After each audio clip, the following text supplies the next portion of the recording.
12 major roads earmarked as great streets by city staff could look completely different in the years to come. It's all part of the City of Toronto's 25-year plan as we get prepared for unprecedented growth. It's dubbed TO Core. And tonight, City News has some drawings to show you, which we've obtained from city staff, which show University Avenue and what it could potentially look like in the years to come.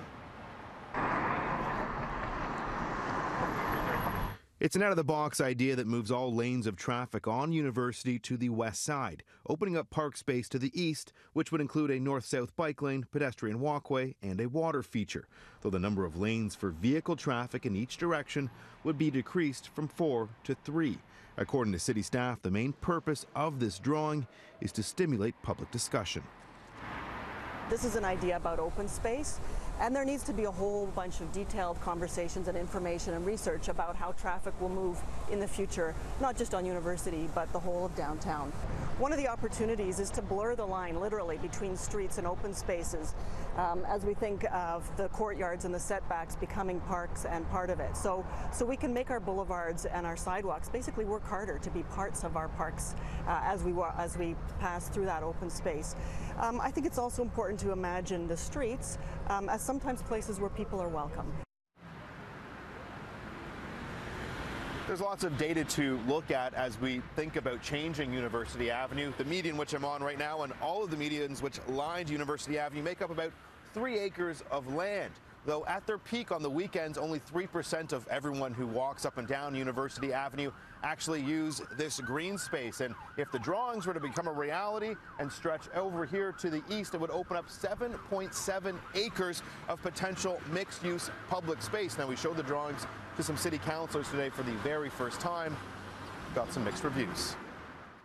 We also have to think about the functionality of University, which is leading to the legislature and all the hospitals that are on University. So it's probably a fantastic idea. Does it fit with emergency wards? Does it fit with mobility? Tory's transportation plan to eliminate the car is only backing up the bowels of our city and creating constipation on the streets of Toronto. There's a whole slew of other streets on this plan that they're looking at.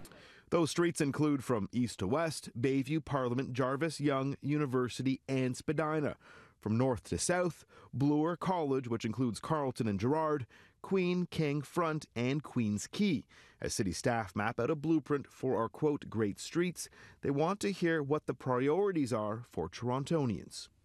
Toronto is becoming a global city.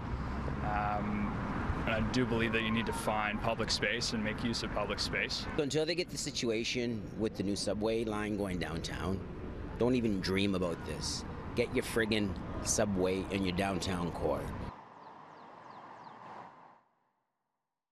One thing is for sure, the city is growing up. 83% of our population lives in a building which is 5 stories or taller, and each year over the last 5 years, 10,000 people have moved to the downtown core. Now, as for drawings of some of the other streets, which we just mentioned to you, city staff tell me they're still working on finalizing those. They'll have a chance to take a look at them and weigh in with their own personal thoughts at a public meeting on December 2nd at 10 a.m. at the YMCA on Elm Street.